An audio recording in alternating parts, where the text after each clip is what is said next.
Morning guys! So yesterday I made 4 batches of jam and I still have some more to make, so I thought I would include you in today. Yesterday was just crazy and I couldn't get things set up. But today I have a little bit of time. So I have, this is the leftover jam that I have. This is mostly raspberry and a little bit of blackberry mixed in, which actually seemed to give it a good finishing flavor, which was fun because blackberry by itself can be kind of plain. So anyways, this is 16-ish cups. This is a half gallon, so this is probably about 8 cups. The 7-cup mark is here. So anyways, so this should be enough for 3 more batches today.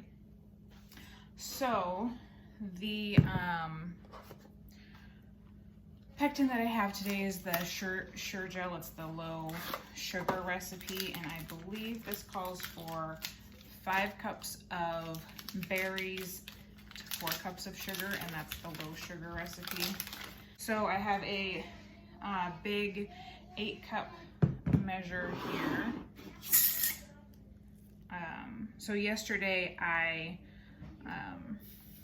cooked all the berries down and then I strained out some of these seeds, so this is all good to use. I don't want to splash myself too much here, which I am. It's going everywhere. Okay, that is, where's my 5-cup mark? Okay, so there's 5 cups. Can you see? It really did splash everywhere. And where's a towel? Okay, so 5 cups. 5 cups. So I'll put 5 cups in this pot. For some reason, jam, you cannot double a recipe and still have it turn out. It does not thicken. So anyways, I've got 2 pots.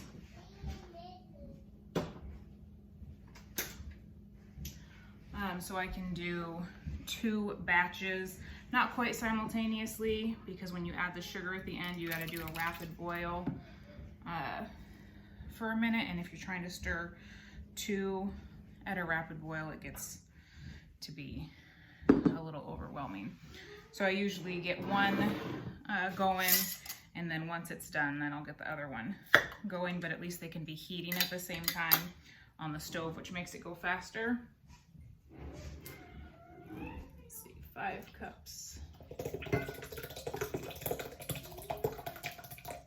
Right, so there's 5 cups on that one, and then that's actually perfect. There's the 4-cup mark there. You probably can't see it, I can barely see it. So we're right at 5 cups left, so we'll have a 3rd batch. Put this one in this pot.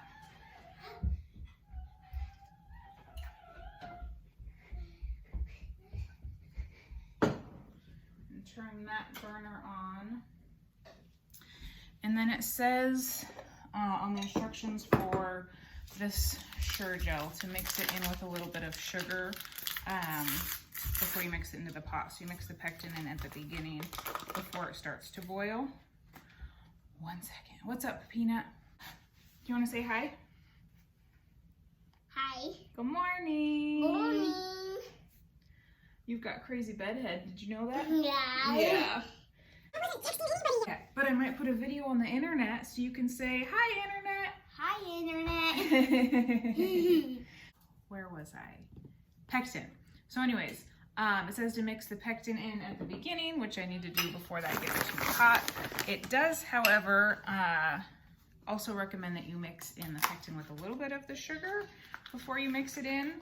And on the batch yesterday, I just dumped the pectin in and didn't mix it in with the sugar beforehand, which turned out fine, but the pectin just really clumped up a lot. So I think if you mix it in with the sugar beforehand, it helps it mix in better. So I've got 2 bowls with the pectin in it.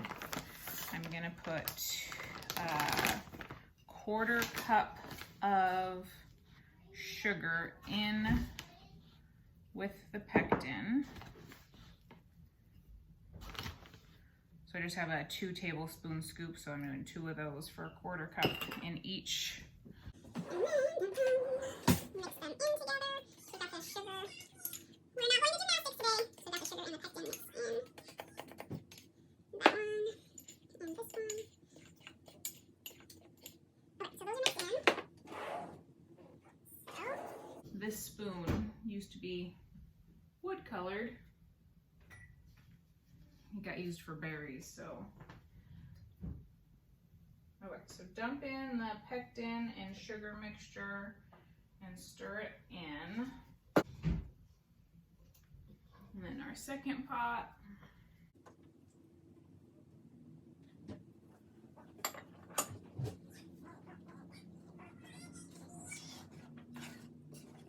Yeah, that pectin mixed in way easier with just the 1/4 cup sugar added into it.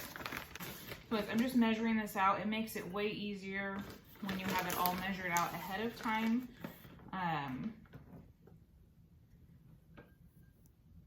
So that you can just dump it and keep going if you have to measure it out. And then if you're measuring out your cups of sugar directly into the pot, then you get the condensation and then the sugar starts sticking to your measure, and then you're sticking that back in the bag, and you don't want to get moisture in with your sugar. So anyways, I've got 2 bowls with 4 cups of sugar in it. So I will move some stuff around and get the jars set up. Okay, we've got a pretty rapid boil here. It says it should be boiling without ceasing, and even as I'm stirring it, it's still bubbling up. So we're gonna go ahead and dump in our sugar.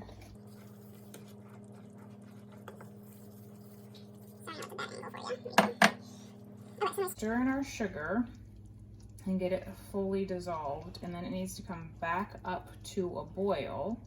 And once it has come back up to a full rolling boil, and again, it needs to be boiling even when we stir it, that it's not disrupting that boil, that it's still going. Once it comes back to that full rolling boil, then we'll go ahead and set the timer for 1 minute and stir it and let it boil for a minute, and then we'll be able to ladle it into the jars. I switched over to my silicone spoon here because it's a lot easier to scrape the sides effectively than it is with that wooden spoon.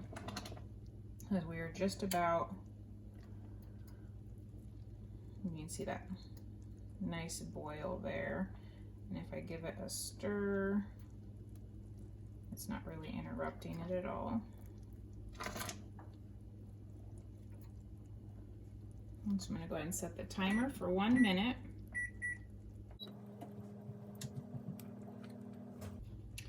The bigger pot that you have, the better for this part. This pot, you know, is half full or less after the berries and the sugar in here, but as you can see, it will foam, and it can start to boil up a lot if you're not stirring it quite consistently. And I have had pots boil over when I haven't been keeping a close watch on them, and they've been substantially smaller than this one and a little bit smaller than the one on the back as well. So the big pots are nice. They make it a lot easier to not make a giant mess of your kitchen, because cleaning off cooked on jam off your stovetop, that's always super fun. As we have a nice boil going and our time is just up, so I'm going to turn the timer off and turn this front burner off. And then I probably want a pot holder. I'm going to pull my pot a little closer to my jars, minimize some of the mess I'm going to make here. And for the first minute or two of me ladling this, I keep my other spoon on hand to keep stirring it. I don't want it to burn to the bottom. I do have my camera. It's right here next to me. I was showing everybody how we take the hot jam and we put it in the jars. I like this metal ladle because it's a lot bigger than my silicone ladle. I just have to be careful that I don't scrape my pots with it. Yeah.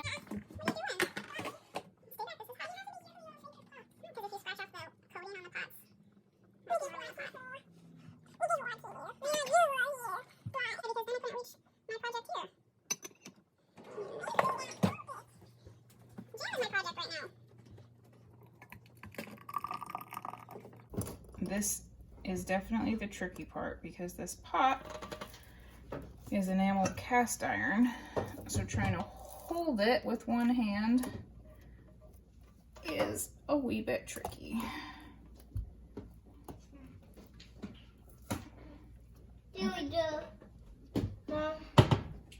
Okay, so that one's down, so that got us 3.5 pints. Okay, so just wiping off the rim to make sure they're nice and clean. There's supposed to be a 1/4 inch headspace on these. I am not exact. This down here, the very bottom rung, is 1 inch. And a 1/4 inch obviously isn't too much. So I ballpark to the 1/4 inch to 1/2 inch headspace. And I haven't had a problem with any of these sealing. I am not always a precision cooker. I try to be a little better now.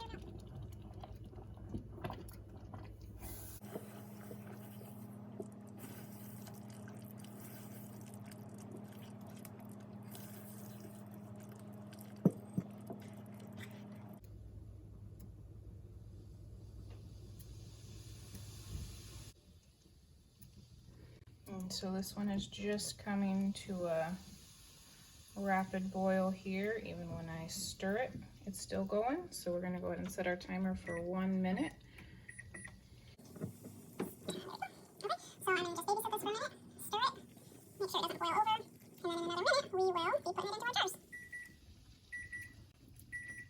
Minute's up.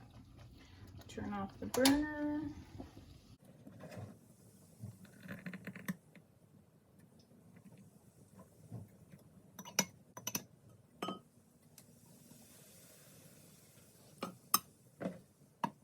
This one should get us pretty close.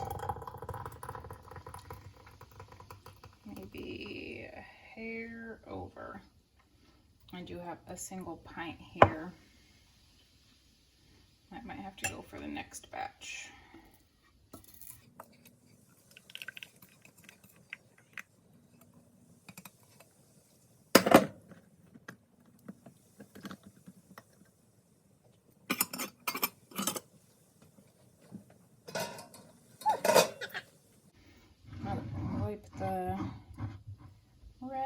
Make sure they're clean. When I washed these in hot soapy water, I run my hand along the top here. Occasionally you'll come across a jar with a nick or something. So either when you, before you put the lid on, or I do it when I'm washing, I make sure that the tops are nice and smooth, that there's no nicks in the jar, because if there were, then the lid obviously would not seal properly. And with jam, you know, the worst thing about the lid not sealing properly is you just gotta throw it in your fridge and eat it. So it's really not too rough. Okay, and then we do fingertip tight. So I just hold the jar gently and turn that. You don't want to crank it down. If you crank it down, then the air cannot escape. So it's important to just do fingertip tight. Okay, so we got our canner set up here. This is quite hot, so I'm being careful putting these in. And then I didn't think about, I need at least one more in here just as a space holder, so that when these start boiling, they don't tip over. Okay, so I'm just adding a jar of just hot water, and over here is like a space saver basically, and that'll ensure if they start rattling around while it's boiling that they won't get tipped over. And since this basket hasn't been in the pot these handles up top aren't too hot. I'm gonna go ahead and lower that in. You should have at least an inch of water over the tops of the jars. When you get a canning kit, a lot of times you get a little measure, so you can use that. Right now we are just about an inch. We're right there. So I'll go ahead and put the lid on this. The other important thing with canning is to have a rack or something in your jar. I'm gonna go ahead and turn this up so it's gonna start to boil. A rack or something at the bottom so that your jars don't touch the bottom of the canner. If they are touching the bottom when it starts to boil and it gets really hot, that excessive heat can be too much for the jars and it can actually cause them to crack. If you don't have a canning rack, which I really recommend because it's easy to pull the jars out as a whole bunch that way, then you can put down like a dish towel on the bottom or grab a whole bunch of canning rings and line the bottom with that just to lift the jars up a little bit off the direct heat of the very bottom of the pot. Okay, so my pot just started boiling, so I'm gonna go ahead and set the timer for 10 minutes. And then I'm gonna go ahead and get my last pot on the stove. I'm gonna go ahead and add my pectin mixed in with a little bit of sugar to it.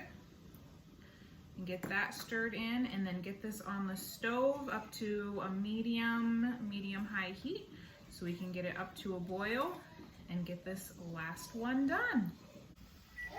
Okay, so the timer's going off for my canner, so I'll turn off the timer.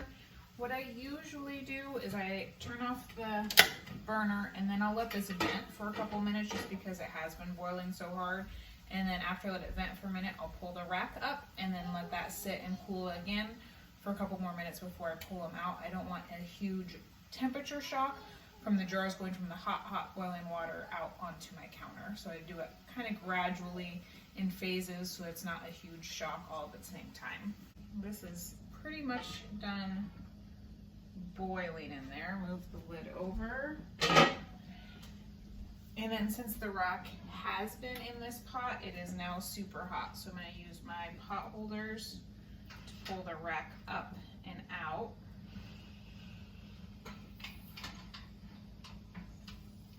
And then I'll let that sit for a minute. This pot of jam over here is just coming up to the rolling boil, so I'm just about ready to add the sugar to it. You can hear the jam already starting to pop. That's awesome. So I'll let this sit for a minute while I get the sugar added to this.